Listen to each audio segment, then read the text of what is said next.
Hello, everybody, and welcome to another edition of the Slumber Party podcast. I like working out, and I started working out I say hardcore for me because hardcore went from like zero working out to, or I should say working out in spurts where I'd work out for like 3 weeks and then just stop for 6 months and then work out for 3 weeks. And then after my second child, I was like, I would like to have my body work great. And so now I've just become such a advocate for working out postpartum and while you're pregnant. This is something that I learned, and we can talk about that. So I'm super excited to have Jess Sennet, creator of Mighty Mom, on the podcast today. Jess, after building a successful business in New York City, no big deal, moved back home to Toronto and has been rebuilding ever since. Basically, she had her second babe like me. There is something about that second babe, and rebranded everything into Mighty Mom. Many women out there love that high intensity workout, lifting, and they think you need to give it up the moment you have a baby. But if you're educated about how to move, protect your body, and you don't have to give up a darn thing.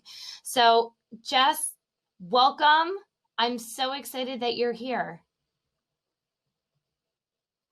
Well, thank you so much for having me, man. I'm extremely excited to be here. Well, it's so funny because I felt like, I remember distinctly with my second, I had my ass kicked during this whole pregnancy. So my first was in daycare for the first time. She brought back all of the daycare germs. And I was sick every 1 to 2 weeks from November to May. And it was awful. And I remember, like, as the cloud was lifting from every single germ that I was exposed to, I really, really wanted to move my body.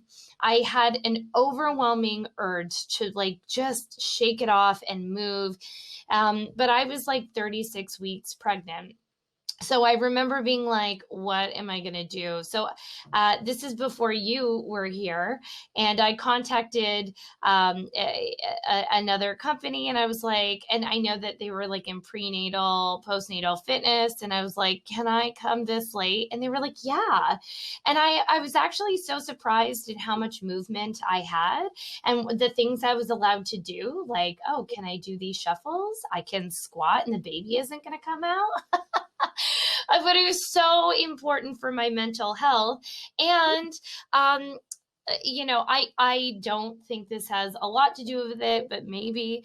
I was 14 days late with my first. I had gained 60 pounds with my first. I was a sloth. I didn't move. And I was like, with the second, I was like, I'm going to move. I'm going to live my life. I'm going to da-da-da. And my baby came on her due date, no joke, was like, hey, I was very surprised. But I wonder if all the movement had something to do with it, not complaining. It actually does. I mean, there's nothing, there's, as you know, there's so many benefits for working out during pregnancy. It's the biggest list ever. And there's all these, it's percentages. Nothing is guaranteed, but generally around 25 to 35% on average.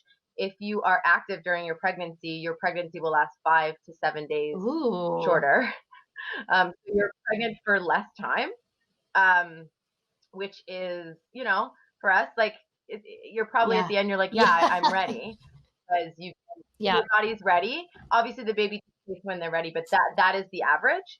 I came I was early with both of my pregnancies, and as you said squatting during pregnancy, I've been known to say I've definitely squat both of my babies out, not literally, but staying active, keeping my body limber, all of those things contribute to not only having a smoother labor and delivery, but a sooner one, which we both have 2 children. You're when you get to that 35 weeks or even 30 weeks, you're I'm over it. I am over it. So yes, it actually does have something to Okay. do with it. So And so that's confirmed. I'm yeah. glad to know that I wasn't crazy, but I was like, I was very much like, I moved this baby out. And I was kind of sad because I had tickets to Beyonce a week later because I was so convinced. And so I didn't get No. to go. But that would be the only bad thing that happened as a result. Okay, so I think that a lot of, I mean, even the advice has changed so significantly from my first to my second, and that was like 2014 to 2016, about what kind of movements were okay. So for me, I felt like the safest thing and what was only on option with my first was like prenatal yoga. And like, I'm not judging yoga. Yoga works for everyone, but yoga isn't my thing. And I was like, okay, here I am getting fit, but it just never, it really never jived for me. So talk to me about that. I'm like, I'm nodding. I'm Yeah. nodding. I know if people are viewing this, they're seeing me nod. But if you're listening Yes. to this, I'm telling you that I'm nodding. And yes, I don't want to knock prenatal yoga, prenatal Yes. Pilates. It's Yeah. all so good. And there's such a huge range of activities that you can do when you're pregnant. But yoga does not jive with me either. I am a lifter. I like high Yeah. intensity exercise. You can ask my husband. I am just a nicer person when Yeah. I sweat it out. I like to push myself. I like to challenge myself. And a lot of women out there are very similar Yeah. to you and me. We want to move our bodies in a more Yeah. intense way. But then we think that the second we get pregnant, all of those things Yeah. are off the table. I can't lift over, and we've heard all of these, myths that I've been building up for 150 years, don't move, don't lift Or over 20 pounds, don't don't put lie on your your back, arms over all of your these head. things. Someone told me that. Don't put your arms over your head. And I was like, Yeah. well, I've been doing that for 6 months. Yeah. It's crazy. And when I reach out to all of my ladies who are pregnant, my programming and my clients, the advice they get from people that are just Yeah. don't know any better. All Yeah. well meaning, obviously, but it's just, I'm Yeah. like, what? And I think the rules are changing, and actually they have changed. It's just the knowledge, and I guess the common knowledge about knowing about these rules is needs some Yeah. time to catch up. Guidelines have just, even 2019 for the Canadian guidelines for pregnancy are now just recently have stuff about pelvic Wow. floor, about resistance training. You should be getting 150 minutes of exercise a week, split over at least Yeah. 3 days. And it says Yeah. moderate, not just light exercise. Like, these are key terms that we've thought, at least women, for years, the last, even not the Yeah. generation before us.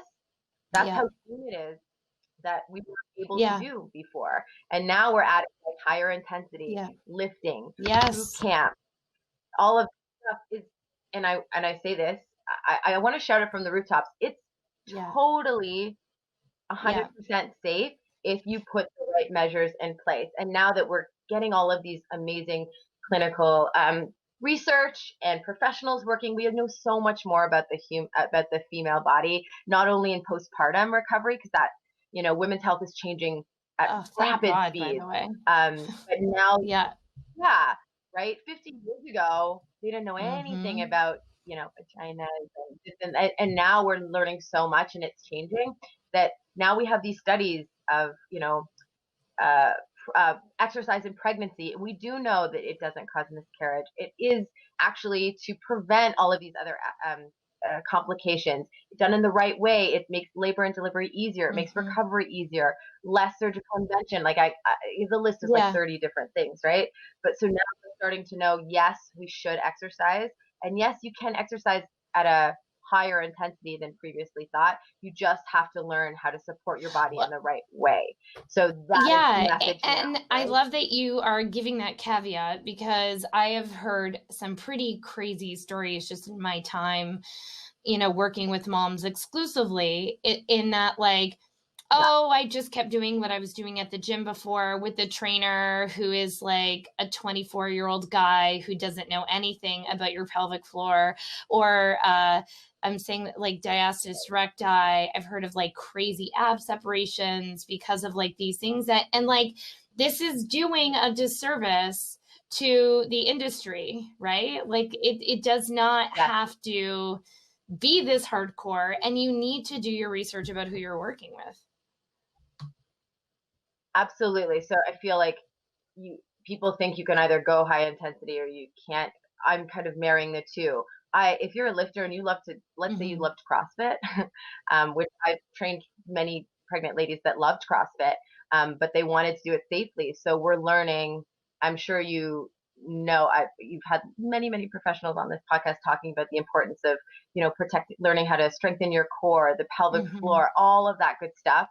You need to learn those foundational movements. You need to know what's going on your insides so you can protect that inner core unit that's naturally compromised when you're pregnant, right? Like, think about it. Everything's getting stretched, everything's getting compromised. So if you're lifting a bunch of weight over your head, you need to know how to support properly. And if that is not in place, you're increasing your risk of, core dysfunction, diastasis recti, prolapse, all that stuff. So you need both.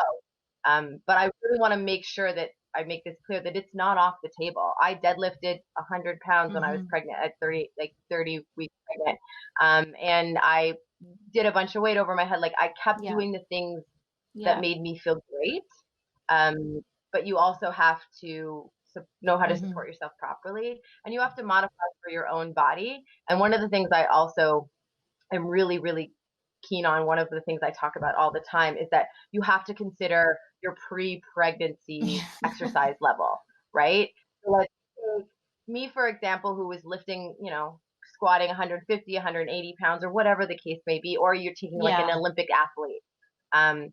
You're being able to maintain a much different level of intensity during pregnancy, whereas someone who's maybe a beginner who hasn't done a lot of exercise or maybe just done yoga, all of it's great, but you need to kind of start where you're at, and that will inform what you can do during pregnancy. It's not a time to kind of go through your PR, your personal best, but it's a time to maintain what you have. Yeah, for sure. And those are like the things you have to, like, maybe you have to be very exactly. Ahead, and I think it would probably be helpful to like kind of reset the goals, because I think, like, if I'm thinking about me, like, this is not my thought process now at all, but like pre-babies, I was only working out because I thought it would like make me lose weight and be skinny. Now I like, that's not for me, but I feel like when you are working out, and I think that there's something really interesting that happens when you have a baby, like you really are in touch with your body, and you're like, man, this thing made a human, and like, look how important my health is to someone else. And then it becomes like, I just want to be strong. I just want to continue to like live a long time and like be able to run around with my kids and not need like a breather after 4 seconds. And so like reevaluating what those goals are, I think is important. So if you're looking to like not gain pregnancy weight, it's probably not the goal anymore. Do you know what I mean? Like, there's what are your thoughts on this whole like post baby body, like all of that stuff? I feel like you could talk 2.5 hours. I feel like about that. And because I'm a prenatal postpartum fitness expert, a lot of people expect me or come to me for those reasons. And and I'll say this right now, I don't want a blanket statement say it's wrong to want to feel and look your best. I think it would be like, I think it would be a lie, first of all, because we want to look our best, we want to feel our best, and the way that we look sometimes can be wrapped up in this. But it cannot be the only reason. I think that's a healthy, it's a side effect of that, but to be strong, set a good example for your kids, to feel good in your body, to be able to move. I always say, like, strong is the new sexy, strong is the new skinny. I would much rather be able to, like, lift a bunch of weight over my head, or like do more push-ups with my husband, or whatever the case may be, than, like, I always say, like, feeling strong and confident is worth 1,000,000 pounds lost on the scale. And it's not necessarily about how quick you bounce back, how you bounce back, how you look. Your body just created a human. You should celebrate Yeah. that and honor that Mm-hmm. and respect that and be like, damn, that's Mm-hmm. amazing. A woman's body in pregnancy goes through more changes during the 9 months of pregnancy than a man's body goes through his entire life. I just want to, Yeah. like, that is a fact. So let's put that into a little bit of perspective and like be like, okay, my body is shifted. It's different now, but that doesn't mean it's worse than what Yeah. it was before. Everyone's like, I want my Yeah. body back. It's never going to No. be back, but it's Yeah. stronger and more able and so much different, Yeah. but in a good way. So let's try to find the best version of this Yeah. body that you have. And it Yeah. may look different and it may not be as Yeah. small or whatever, but let's try. My goal for you is to just love Mm-hmm. the skin that you're in and not tie it up to any sort of, oh, my my friend, went back to being a size 0 right Yeah. away or whatever, like there. Oh, Am I allowed to please. swear on this Yes. thing? Okay, I thought that and I've heard other trainers and other people say it, but I'm not the first to say it, Yeah. but I am going to repeat it. Just like Ugh, fuck the bounce I back. hate it. It's not right. It's not necessarily about getting back Yeah. to where we were. It's like let's look ahead. Let's be the best Yeah. version of what we can. Let's. I feel like when the women I work with come to me, they might have these preconceived notions of what they want, but they find that there's so many other benefits that Yeah. are happening to them Yep. in the process. So it has to. I can't be like, well, you're going to do this and this and this. You have to feel it. You have to Yeah. feel it in your body and know what, like. And I'm sure because you've kind of drifted into this world of exercise and you know how much it's Yeah. improved your life. Um, if you feel confident and strong and you were making like measurable like gains in the gym, it's a very tangible thing. Like I was lifting 5 pounds last week and now I'm Yeah. lifting 8 pounds this week. Like that's a Yeah. measurable progress.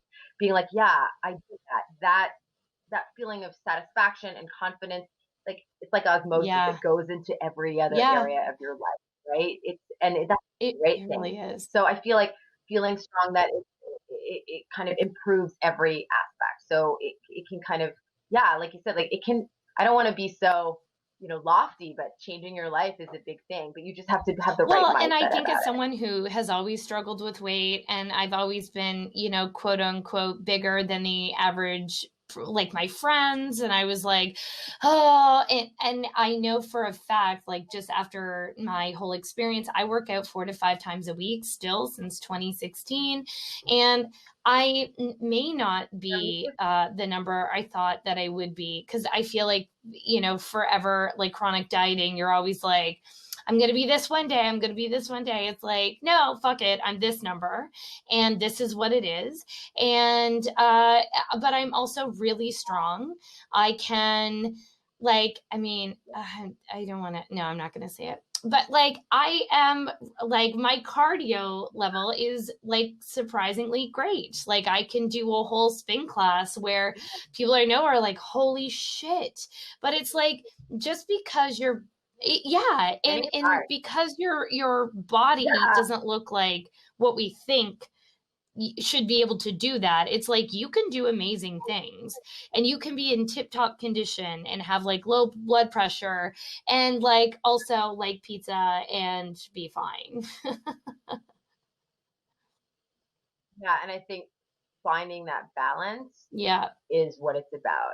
Being like, I'm exercising not just to be in a smaller body. I'm exercising because it makes me feel good, and I can have Yes. pizza or chocolate. I Yes. have chocolate every day. I eat I'm all a the nicer. I'm I a mean, nicer I person. recently took out animal products from my diet, but that wasn't anything to do with like dieting. But within that realm, I eat all the foods. I eat all the carbs. I eat all of the whatever. I eat whatever I want. Okay, Jess, I want to know what are the like, I hate using the word mistakes or being like, what are people doing wrong? But what do you wish that people knew about their bodies before they worked out? Or like, what are some things that you want people to have in the back of their head before they jump into like a fitness routine or they pop on that like YouTube video and just go for it? What are some things that you wish your clients knew before they came to you? That is a great question. I love that question. I want to make sure I answer it appropriately. You were talking about postpartum or Either way, prenatal, like or for in me, general? it looks like I just wish that parents knew how behavioral sleep was, right? Because they're like, oh, it's the teething, it's the leap, it's the this, it's the that. And I'm like, it's the behavior. And they're like, yeah, sure. But also and I'm like, I know. But I just really wanted people to know how behavioral it is. And so for you, I'm sure you have clients showing up and you're like, fuck, I wish you didn't do that. Or like, I wish you knew that before you did this. Okay. Yeah, that's much more clear. Because I was like, I have so many things because I want to talk about like how important, like the internal, the core breathing, all of that stuff. I think that goes without being like having just knowing it's not necessarily about how much you can lift, but it's about what's going on the inside, and that it's just as important, even though it's not as exciting. Getting the breathing, getting the strength, getting I call like it's a kinesthetic awareness, which is like knowing what your body is doing when it's doing it. Movement is a language, and not everyone is fluent in it right away. And people are very down. We're all our own worst critics. And people come to me and they're like, I can't do a push-up. And I'm like, yeah, that's okay. Push-ups are hard. Or they'll do it like elevated and they'll do, oh, I'm not getting my strength. And I'm like, you still did a push-up. Like that's, let's start from here and build. So it's about, so that's the number one. And then number two is like, it's not about perfection. I'm about like 100% over perfection. It's not about the times that it's the one time thing. It's about what do you do most of the time that's really count. So my clients will reach out to me and be like, oh, I missed this workout, or I missed this week, or, it's hard to kind of get, I hate using the term back on track. I don't have a better way to describe it at the moment. I have to figure it out. But that's life. We're all mothers, right? So life, and this week specifically for me, like Micah wasn't feeling well. Like we're doing this house hunt. Like my workouts just fell off the radar. I did like, for me, like I work out a lot, but I'm not going to let this week dictate the next week or the next month. We're trying to find this like peaks and valleys.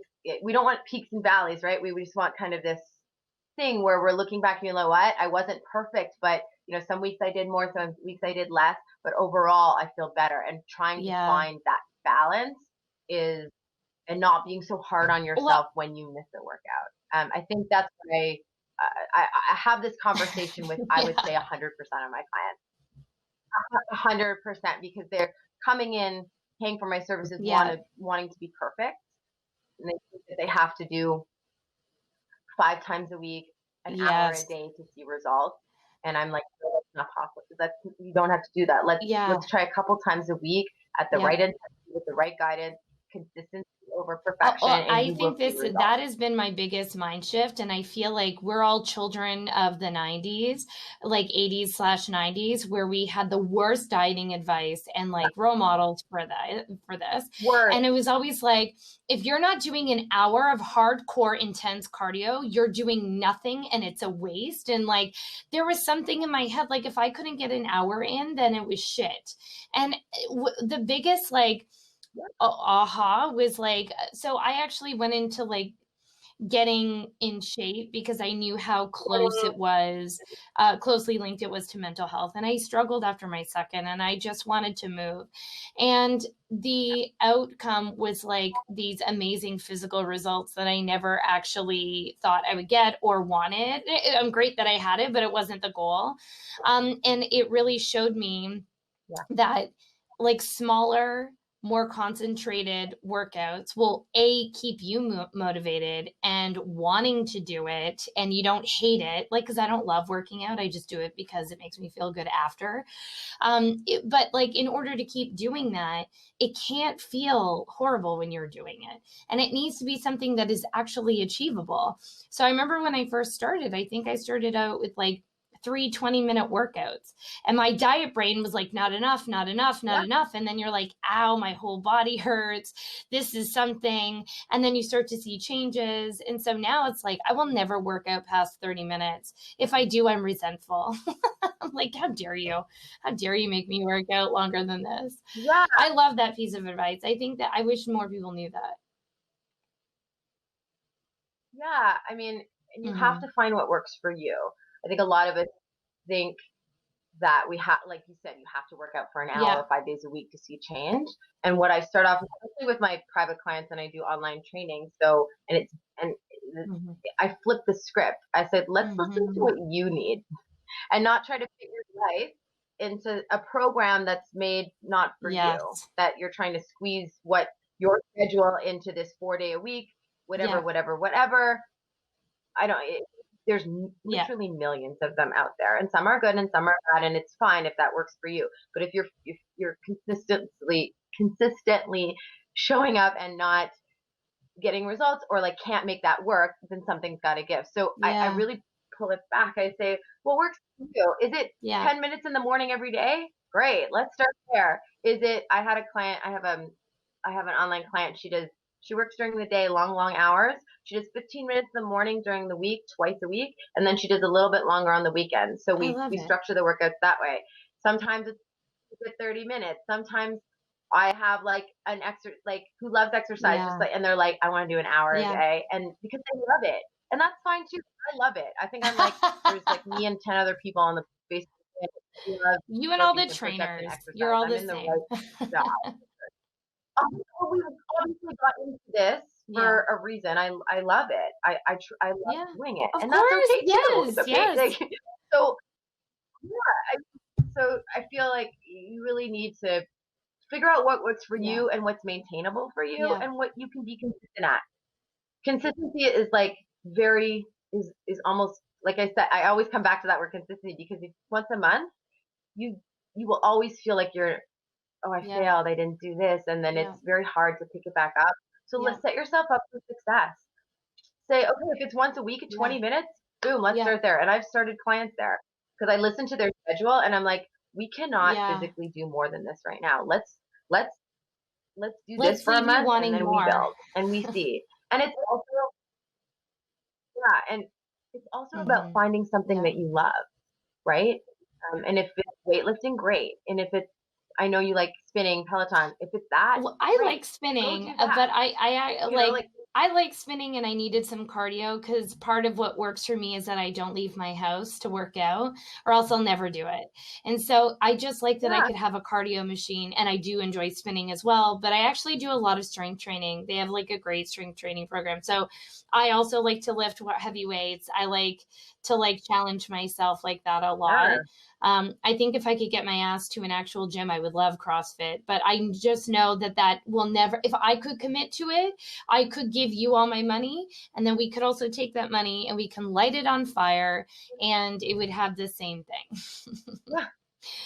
Okay. You said it correctly. You got to find what works for you, for sure. Like everyone's different, and don't expect it to look like. And I get a lot of this too, like, oh, this works for my friend. This is what always happens to me. My friend's baby sleeps through the night. I'm like, well, that is your friend's baby. That's your friend's baby. And then like I just had a meeting with a client phone meeting with a client the other day, and she's like, my friend likes this workout. She uses 2 to 3 pounds, and they do lots of reps. And I was like, great. Studies have shown that like lighter weights for longer reps can build strength. It takes longer. There's different benefits to it. That's fine. If she loves it, great. And I come from a very, strength training, like I do resistance training. That's what I like. And that's what I program for my clients. So we're doing like heavier weights, 3 sets, 8 to 12 reps. Like these are the things that I program. And I'm like, great. So I was like, so are you getting results with your program? And she's getting amazing results with her. She's like, her body's changing, she's feeling more energy. I was like, well, what is your friend doing? She's like, well, she's been doing the same thing for like 5 years, and she hasn't. And I was like, okay, so what do you want to do? I was like, listen, if you like, that's you. She's like, yeah, I get it. So you have to kind of, we're always influenced by what others are doing, but you really have to bring it back to yourself and be like, what works Amen. for me? What do and I that really is want? no more aligned with me. I mean, you could go find some like sleep plan on the internet, or your friend can give you their sleep plan that I made for them, and you try and it doesn't work for you. And that's because that's not you. And I think it goes with everything. Like there's going to be these things that you do, like workouts or whatever online, is going to work for a lot of people. And when it doesn't, that is when working with a professional is always a great option. Okay, Jess, where can people find you? Where can they sign up for all of your things and give you all of their money and time? That would be very overwhelming and nice, I guess. So that would be, yeah. Right, but only right, if it's right for you. exactly. Okay. So, so you can find me. My website is mightymom.ca. And I have many programs for prenatal and many programs for postpartum. I'm doing if you're into resistance training and you're pregnant, I just launched an online prenatal group coaching program. We do strength training at home. So we do it's a mix of live workouts, and then I actually give you online workouts to follow on your own, and it's all really, really safe for, all trimesters. We do birth prep, and it's all about lifting. Yeah, so it's strength. I love that. Right? And then I do like online training privately. Like I do like monthly programs. I have an online class. I have a home workout program coming out in a couple of months. It's postpartum. It's meant to take you from just having, you're starting at the beginning place, 6 weeks postpartum to 6 months. So that'll be coming out. I got all of the things. So go check out the website. You can also find me on Instagram. I'm at Mighty Mom Jess. And I got lots of tips and all of the stuff, real life stuff, resistance training, prenatal stuff, postpartum stuff, all of Great. All of and we'll post those all in the show notes as well.